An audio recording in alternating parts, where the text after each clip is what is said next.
So good afternoon, ladies and gentlemen. My name is Tim Collins. I am Secretary General of the International Stainless Steel Forum based in Brussels. So I'm going to talk about 6 things, I think. So why is the hydrogen economy important to us? And then move into looking at our industry.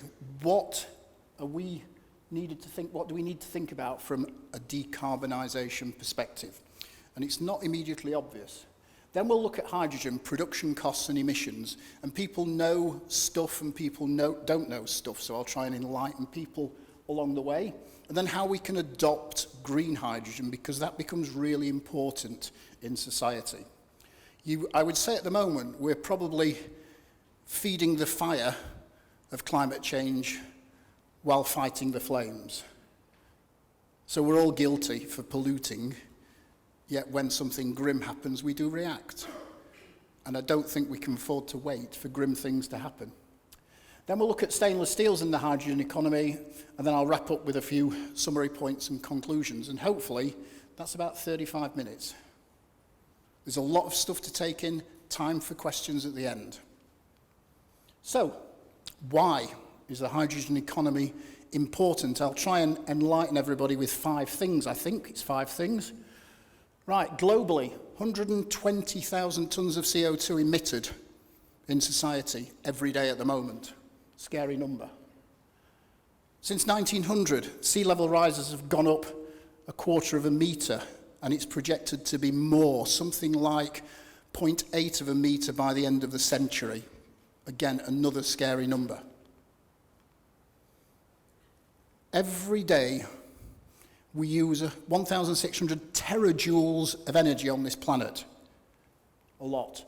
But there's 2 million terajoules of energy striking the planet every day, from the sun particularly. We've got more than we need. And driving cars and internal combustion engine vehicles kills people, sadly. More than 5 million a year die. Bigger numbers than the current pandemic. This is a scary situation. So, let's have a quick look at a handful of countries. The UK is in there. They're ordered in population, and it's shown by emissions for the country in total and emissions per head of population. There's a few interesting highlights in there. USA, 15 tonnes of CO2 per head of population. The worst performer in that group. South Korea, not far behind, to almost 12 tonnes. Japan, they're still quite a focused coal economy, so almost 9 tonnes. Germany, not far behind, although they're moving positively. But look at France. Fossil fuel proportions in France, less than 50%. So that's quite an advanced performance. There's only Brazil close to that, and that's because of their geographical situation, particularly in the agriculture they have. But this is an interesting picture because China, we all think China's really bad, and it is in certain areas, but per head of population, it's not the worst. So let's now, having sort of frightened people a little bit, let's look at our industry. So, the global stainless steel industry is responsible for about 8% of total energy demand and produces 7% of global CO2 emissions. So that's all steels, not just stainless. And you've got the figures there. I'm not going to describe them all because you can read them. But the stainless route, which is predominantly electric arc furnace AOD production, produces about 2.7 tonnes of CO2 per tonne of stainless produced. That's current figures, well, 2019 figures, which is the last input from the ISSF membership group. That's 3% of the total of steel production, 3% of material production and 4% of emissions. So we perform worse than the general steels industry. But look at the other materials that we're often competing with. They don't look so good either. And aluminium is predicted to go up in CO2 emissions intensity over the next 10 to 20 years. So that will get worse. And we're often compared with copper and plastics. I know plastics are not very dense, but when you actually look at the number of times you have to replace plastics compared to stainless, that figure becomes really meaningful and impactful. So let's break the stainless steel figure down into Scope 1, Scope 2 and Scope 3 emissions. The biggest element of these is the Scope 3 emissions that come from the upstream activities, upstream of the manufacturers of stainless steel. So that's in the world of raw materials. It's the biggest slice of the cake of the 2.7 tonnes of CO2, almost 70%. And what's really interesting is when you plot that against the scrap mix that goes into the chargers, it's pretty much a linear relationship. The more scrap you charge, the lower your Scope 3 emissions. It makes a lot of sense. If you're not having to dig stuff out of the ground, you don't emit as much CO2 in the total system. Very easy. But we can't support a scrap-based industry. There isn't enough scrap available. It will take a long time for countries like China and India to generate enough scrap. I would estimate 40 years. So the manufacturers sit pretty much on that linear continuum from 50% scrap mix, some are worse, to the best case is about 90%, and that is not sustainable week in, week out. But it gives you a feel for how recycling impacts on the CO2 footprint. But let's look at CO2 emissions of a number of alloys over 150 years. Now, this is an interesting picture, because when you look at that picture, the one that starts off the lowest is carbon steel. Aluminium's high up, and I've adjusted the aluminium figure for its density being a third that of steel's. So aluminium gets a benefit from being a lighter material. But what you see then is stainless, and we can't say that stainless yet will last for more than 110 years. The industry is not that old. Stainless life cycle emissions don't change. This is shown for austenitic grades and duplex grades, and the strength of duplex grades is why the line is lower. Stainless doesn't change for 110 years, carbon steel does, because you're cleaning it, you're replacing it on an ongoing basis. So inputting new material. This is a really compelling message for the industry. If we can't educate people in this, they won't choose stainless because they will say, hey, the price is too high. This is a game changer. We have to tell people about this. Let's look now, in contrast, at the global CO2 emissions by sector. And the top three of these, electricity and heat producers, mobility and transport, and heavy industry, are the lion's share of all the emissions. So that's where the effort needs to go. So heavy industry is where we sit. We're third in the list at 18%. Stainless is, of course, not as much as that. We know it's lower, but that's where we sit. But electricity and heat producers is where hydrogen comes in. This is where we can have the biggest impact, and then mobility second. So, having now set the scene and put a few things in context, I hope, we'll move on to hydrogen and talk about production, costs, and emissions. So why is the hydrogen economy important? Well, firstly, the cost of hydrogen, the price is collapsing. And it is collapsing quickly, and I'll demonstrate that in a moment. But hydrogen, because it can be stored, is that energy balancing bridge. And it can be stored for huge periods of time. So other methods of storing energy are much more short term. And this offers an opportunity. And we've got plenty of potential for making it as green hydrogen. Through solar power, we have something like 100 times the global need of energy from solar power than we actually consume. There's plenty of solar power, and we've got wind on top of it. So plenty of opportunities. So this is what we need to get away from pollution, to allow emerging economies to not be tied into imports of fossil fuels. It's really important for us. But let's have a look at how it could happen. So this is a picture of how we could decarbonize with hydrogen. This is probably not the most likely set of or obvious scenario, but it is an option. So you start in this case with wind power, and wind power produces electricity. That can go straight into the grid, but it can also go to make hydrogen. And hydrogen can be used in several forms. On its own as a fuel, it can be used to make ammonia, methanol, other things. But then you've got hydrogen carriers when you've made it into other things, and these hydrogen carriers are cheaper than transporting hydrogen alone. So this will become interesting. The most likely route looks something like this, which is, for the UK wind production, we don't have as much sun as perhaps some other countries. You've got an onshore substation, hydrogen production or electricity grid, storage and distribution, and then to the users. Quite simple. And there's a project being established with exactly this roadmap already in the Humber region off the North Sea. And I'll talk a bit about that in a moment. So let's look at hydrogen production. This is a view, again, a selection of countries, and this colour codes the green production potential of hydrogen alongside the likely demand. So this is Hydrogen Council data, and we can see which countries are going to be self-sufficient and which countries are going to be likely exporters of hydrogen. And alongside it, you've got where it's declared the expected cost of hydrogen in 2030. And these are the sorts of numbers, when you get down to $1.50 per kilogram, these are the numbers that become interesting for industry. The higher numbers are only interesting for other sectors. So the importance of a $1.50 per kilogram or less is good for industry. This is just a reflection of the current costs of producing hydrogen. So from renewables, it's expensive. There's a wide range as well.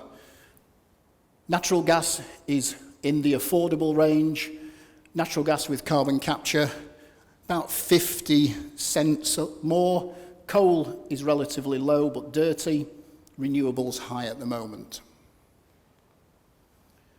But one thing that's interesting is looking at the electrolyser cost development, and this is based on euros per kilowatt of electrolyser power. This is showing that within the next 3 years, the cost, the capital cost, will have fallen below the threshold of 500 euros per kilowatt. And that is a game changer for industry. So when we hit that threshold, it will bring more industries in to considering hydrogen as a first choice.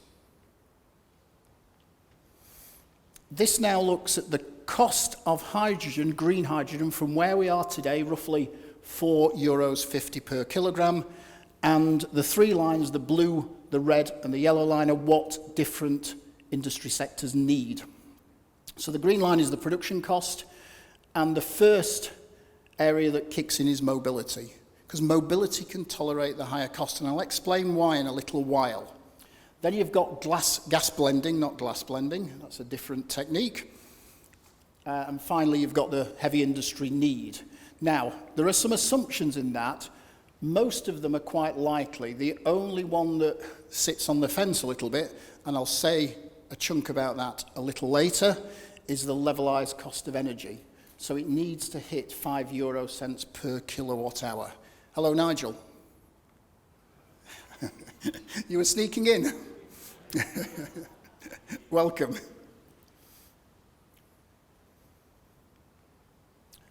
Now, this is another comparison of solar production costs of hydrogen across many countries. Those same three lines, mobility, natural gas blending, and industry cost, are all superimposed.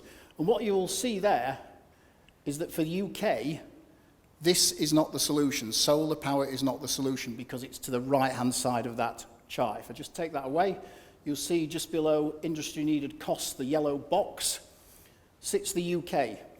It works for mobility and not much else.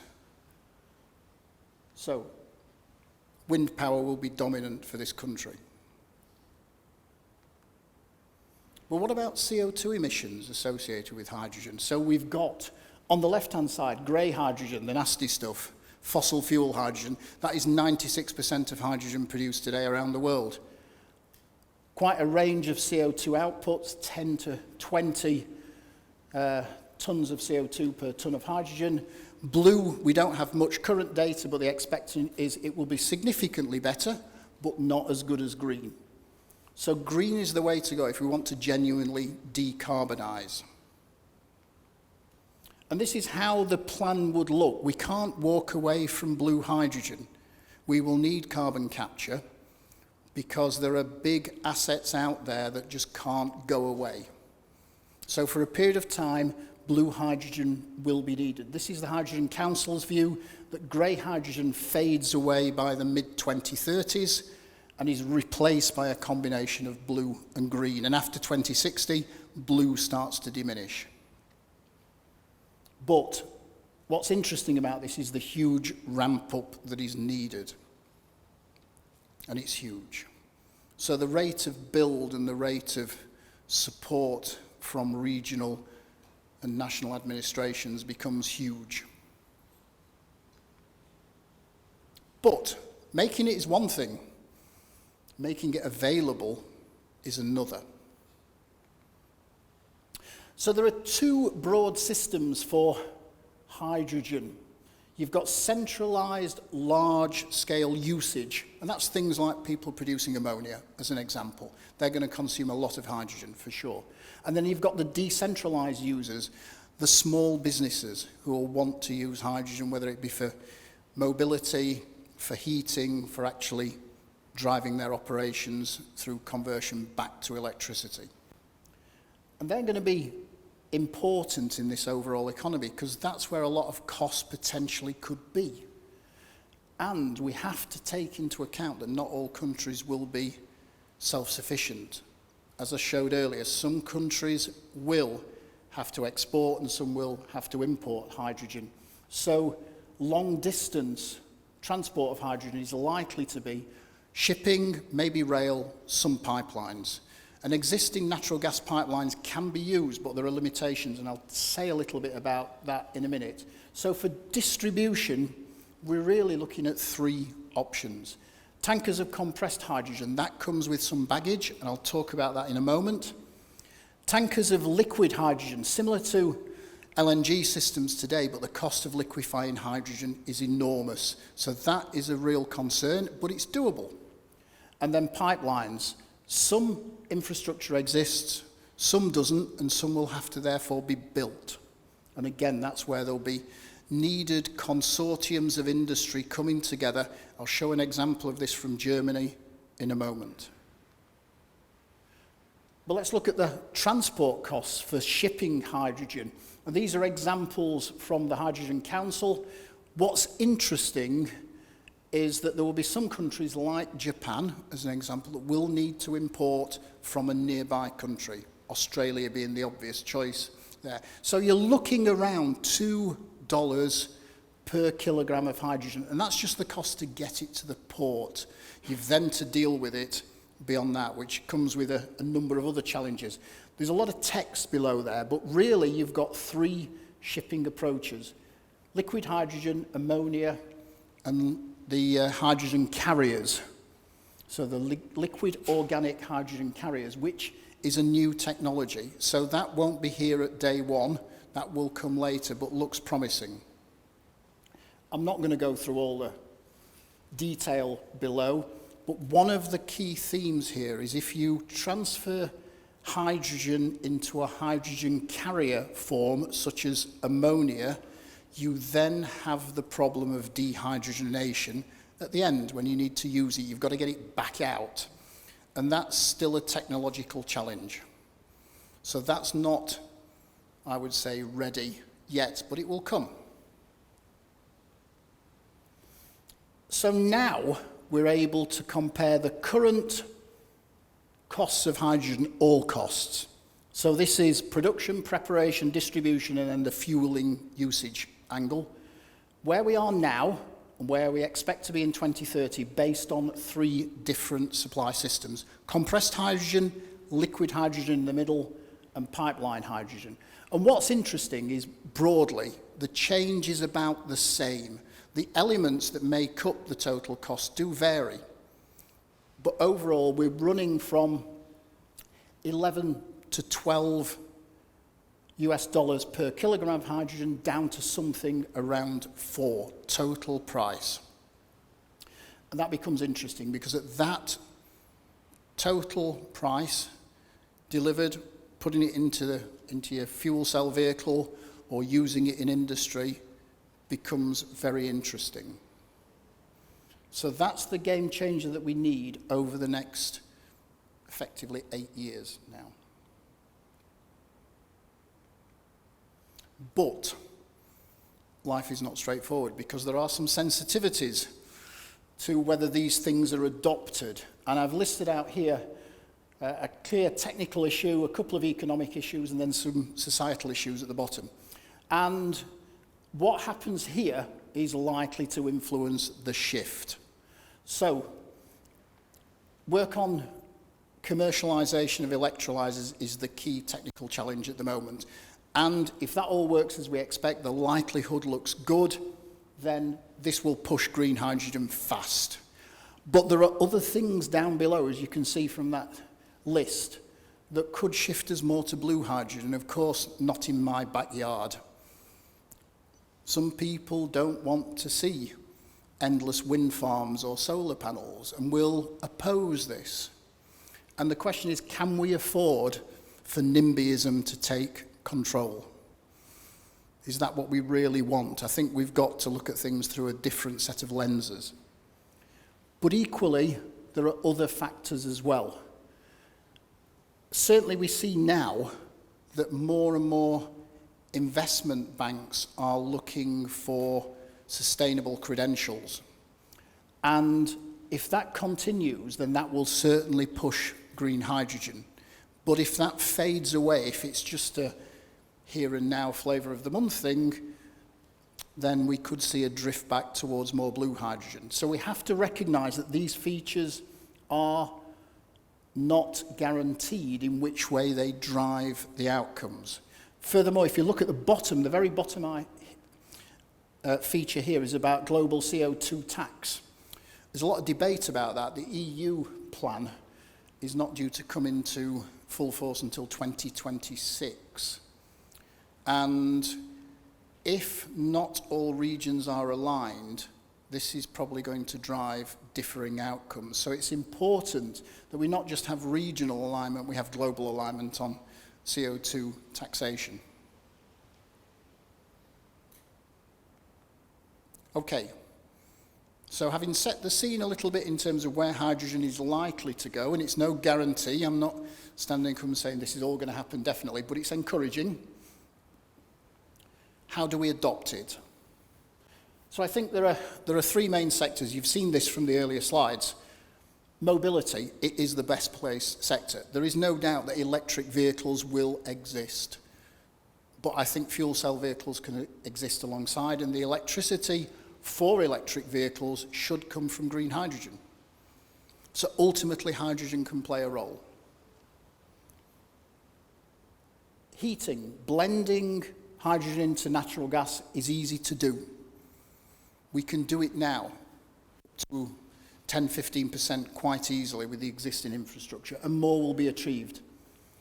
But some countries, because as I've said, they will have to import hydrogen, will not be able to do that straight away. The benefit you get from blending at low levels is relatively modest. You've got to get to more than 70% hydrogen to make it interesting from a decarbonisation perspective. But we shouldn't not do something. And then industry. And this is the problem child in this, in that the cost to allow industry to adopt hydrogen has to come down a long way. We're a long way from that right now. But I think it could come because there are other benefits. If you can capture carbon, you can use both the CO2 and hydrogen to make plastics. So we can free ourselves from plastics from fossil fuels by capturing carbon and synthesizing plastics through another route. But we have to think in those terms. And without storage and transport, none of this will happen. We can't underestimate the importance of hydrogen storage and hydrogen transport. So let's talk about mobility for a couple of moments. So, it is the best placed sector. The price is not frightening. Mobility is 25% of our global greenhouse gas emissions. It kills through particulates, not CO2 necessarily, more than 5 million people a year, every year. And that's a scary number. We should be able to afford hydrogen pretty soon through the green route for vehicles. We can even modify existing internal combustion engine vehicles. And for people that don't know, the well-to-wheel efficiency of internal combustion engine vehicles is 13%, 1-3. So 87% of the energy is just being lost. And we've persisted with that technology for a long time, but it's frightening. The efficiency is truly frightening. When you move to hydrogen, it's better. When you move to electric vehicles with green energy as the source, it's even better. It's up to 80%. Hydrogen is somewhere, depending on efficiency, between 60 and 70%. Hydrogen vehicles, that is, fuel cell vehicles. But a far cry from 13% that we have today. So, what's important about hydrogen vehicles is that for family cars now, you can get 60 kilometres per kilogram of hydrogen. That will soon be at 100 kilometres. Once you're above 60, it's cheaper than running petrol. So there's a game changer there, even at the current higher hydrogen price today. So what will help us do this? Well, we need support from governments. I'm not going to read the list out. You can do that. We need the refueling capability. Japan and Germany are top of the pops in this area right now. And we need to look at other modes of transport. Germany are operating trains. China are operating trams. Few other countries are making these big shifts. But we need that level of support. And there's another opportunity for stainless when you look at public transport, but that's not for today's session. So let's think about storage and transport, because this is the key enabler. So storage and transport of hydrogen is a risk, and it's a risk of embrittlement of steels, but not just steels. So if you've got a carbon or a microalloyed steel pipeline, you can transport hydrogen quite nicely as long as the pressure is not above 21 megapascals. Above that, you'll have problems with embrittlement. If you want to operate at higher pressures, you need stainless. You need a 316L stainless, one with high nickel content. So that's great for the Nickel Institute, by the way. But also, you have to think about where we are in the development. So for short distances, natural gas pipelines are probably quite viable. Low pressure's okay for short distances. For medium distance, you need to look at high pressure or liquid hydrogen, which demands stainless. And for longer distance, we've got ammonia and the liquid organic hydrogen carriers. We've got some technical issues to overcome, so that will not come yet. But let's look at, as a special case, ammonia, because ammonia is interesting. So ammonia can produce CO2-free by a well-known process that's been around for, I think, getting on for 100 years now, or maybe a little longer. But you've got a corrosive environment, relatively high temperatures, but it's an interesting hydrogen carrier. The infrastructure is well established, so we don't have to invent anything new here. But the stainless need for this is interesting because it's high. The challenge is when you've got the ammonia to its destination, you've got to decompose it back to nitrogen, hydrogen. But what's interesting is when you look at the transport costs, hydrogen by road is expensive, ammonia by road is cheap. And that's going to drive some of what happens, for sure. This is a schematic of an ammonia production plant, and you need stainless in all these elements. So if this becomes a driver for the hydrogen society, more ammonia production, there is no doubt stainless will be consumed in significant tonnages. So let's look a little more at stainless steels in the hydrogen economy. Now we'll go into detail of hydrogen production. So polymer electrolysis is the most mature production method today. It's what's being rolled out. And you can read all the detail there, but you need about 200 kilograms of stainless per megawatt of power. That's well-established, understood information right now. So, the UK plan is for 5 gigawatts of electrolyzers by 2030. That's 1,000 tons of stainless steel, simple numbers. Doesn't sound like it's earth-shattering, and it's not, but it's a start. What happens, though, is when you look upstream and downstream of the electrolyzers, you get another picture. So you need water treatment for incoming water, and that will require about 125 kilograms of stainless per megawatt of power. So for 5 gigawatts, 625 tons of stainless, and then when you've made the hydrogen, you've got to have downstream cooling and storage. That will require about 100 kilograms of 316L stainless needed for the cooling, so per megawatt of power. So to support 500 gigawatts, downstream of the electrolyzers, you need a further 500 tons of stainless. When you start to look at the plans all over the world, those numbers become really big. So let's look at a clear case study, the GigaStack project, which is happening right now in the UK. For people that don't know, it's a consortium, ITM Power, Ørsted, the Danish wind turbine manufacturer, Phillips 66 and Element Energy, all come together with government support, and they are producing the wind farm. Hornsea 2 will be completed by the end of Q1 next year, I think. And the electrolyzer being built by ITM off the Humber is a 5 megawatt stack to deliver green hydrogen.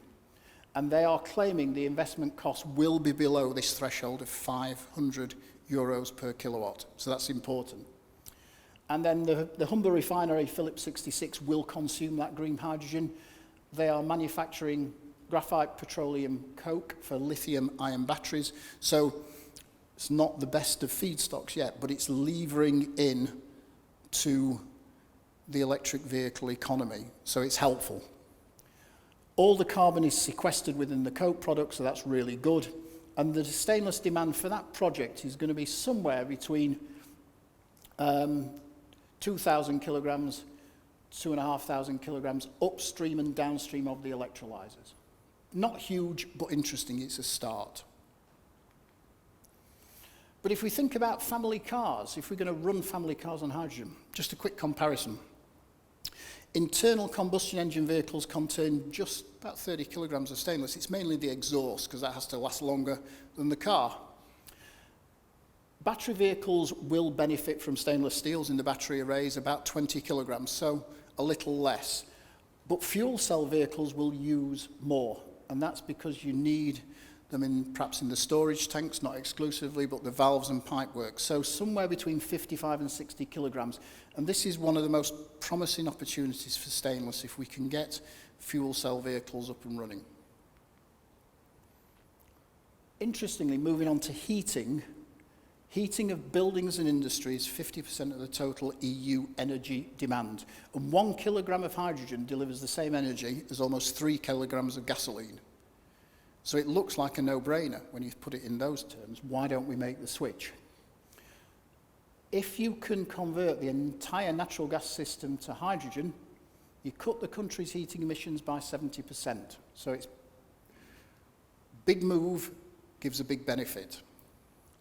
Converting to hydrogen can avoid a massive infrastructure change as long as you don't run high-pressure systems. So there is a potential, but there's a safety issue. When you've got more than 4% concentration of hydrogen, it's flammable. But because of the lightness of the atom, it dissipates quite quickly. So it's actually less likely than natural gas to become a safety feature, but we have to have the right safety stopping features in place because it won't be allowed. So hydrogen is a problem. People will remember the Hindenburg or whatever, and how those lovely hydrogen airships didn't perform well. People have long memories. But hydrogen is not the safety risk that many people think, but we have to prove that. And here's an example from Germany. The HyPOS project in Germany is connecting together a grid of chemical companies, natural gas manufacturers, electricity producers, with a model hydrogen connection system. This is one that's in development, worth watching.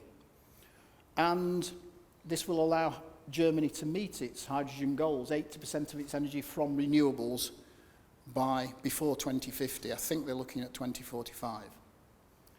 But the current manager is saying, actually, we've got to do more than 80%. It needs to be really closer to 100% based on where Germany sits in their commitment to the Paris Agreement. Now, we can't overlook, I've talked about earlier, carbon capture. And it is likely to be a long-term technology because you can't just wipe away all these existing fossil fuel-aligned assets. So we're going to have to capture the carbon. And this is where there's a huge potential for stainless steels. We actually don't know what it's going to be project by project, but it will run into several thousands of tons per project.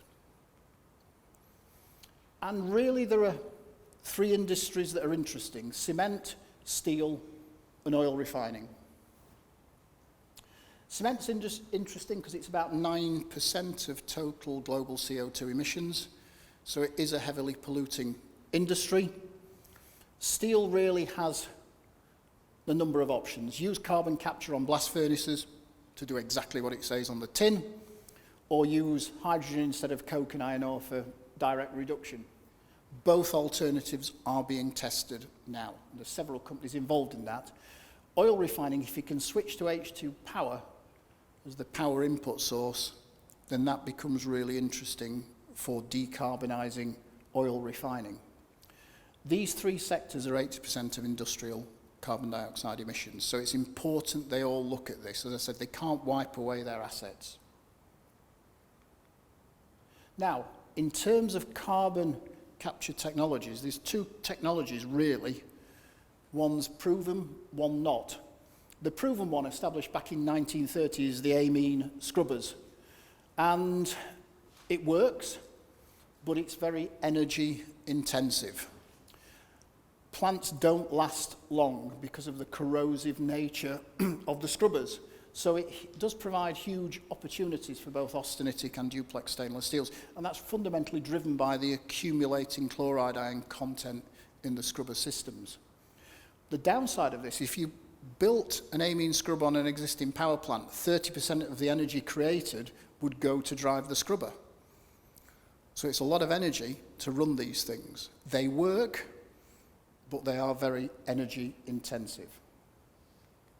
The new technology, I say new, it was invented in 2015, is what's called diamine metal organic frameworks. So this is solid absorption of CO2 technology.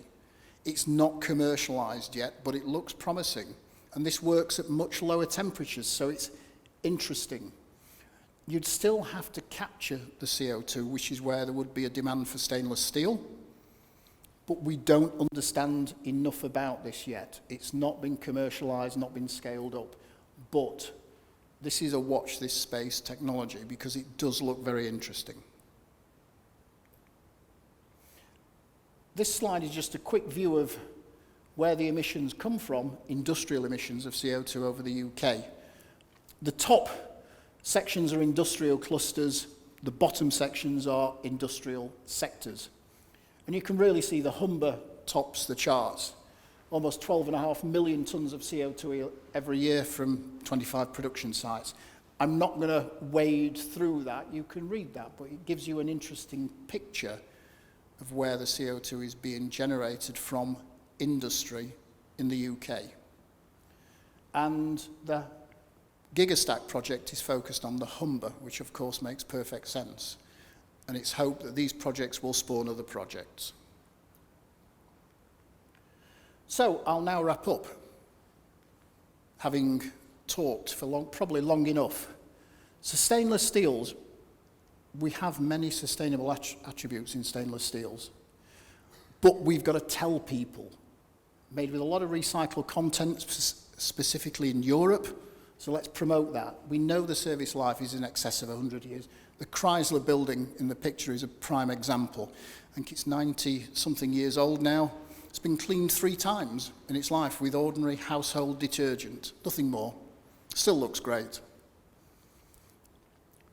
If you specify this material right, the maintenance need is low or even 0, but it's about specifying the right grade for the right application, and there's too many cases of people making the wrong choices. So education is really important. The life cycle costs and life cycle emissions of stainless are the lowest of all primary materials, without a shadow of a doubt. We just have to inform people with the evidence in data form, and that's not always easy. But why do we not think stainless? Well, people don't know about it. They think there's only 2 grades, 304 and 316. That's all we make as an industry, not 100 grades. Not invented here syndrome. We have a tried and tested product. We've used this product for 80 years. We're not going to think stainless. Urban myths dominate, and short-term thinking dominates. You look at a lot of projects. It's about build it, install it, operate it for 2 years, sell it. Sell it at a profit. What happens after that is somebody else's problem. We have to change that mindset. So, in summary, we have plenty of energy, abundant sources of green energy. We can dump fossil fuels. Hydrogen will be important in our transition, but we've got to act quickly. We can't keep waiting. We can't keep allowing the floods in Germany, the tsunamis in the Pacific to keep destroying our planet. We need governments to support us. We know the cost of hydrogen will come down. It is an optimal solution for energy grid balancing. Heavy industry can make the switch. Mobility and heating can move quickly. Carbon capture is important. We can't walk away from that. And stainless is one of the key materials, but we've really got to educate it. We've got to be on an education overdrive. So, we have to promote stainless every opportunity.